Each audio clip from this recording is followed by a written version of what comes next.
2036ல education வந்து கம்ப்ளீட்டா free ஆயிட்டு இருக்கும்.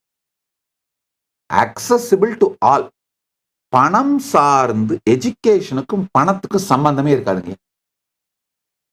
இப்போ நான் சொல்றேன், இந்த செக்யூலர் எஜுகேஷனான இன்ஜினியரிங் படிக்கிறது, டாக்டர் படிக்கிறது, ஒரு லாயருக்கு படிக்கிறது, இந்த மாதிரியான எஜுகேஷன் மட்டும் இல்லைங்கயா. லைஃப் சார்ந்த எஜுகேஷன், வாழ்க்கை சார்ந்த எஜுகேஷன், இது எல்லாம் கூட முழுக்க முழுக்க ஃப்ரீ ஆயிட்டு இருக்கும். அப்சல்யூட்லி ஃப்ரீ ஆயிட்டு இருக்கும். ஃப்ரீயா மட்டும் இல்ல, அக்சசிபிள் டு ஆல் ஆயிட்டு இருக்கும்.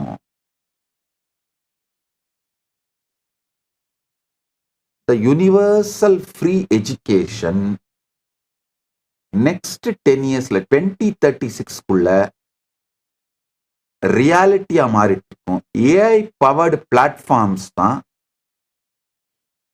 99.5% ஆஃப் த வேர்ல்ட் பாப்புலேஷனுக்கு எஜுகேஷனை ஃப்ரீயா எடுத்து போய் கொடுத்துரும். நல்லா புரிஞ்சுக்கோங்க.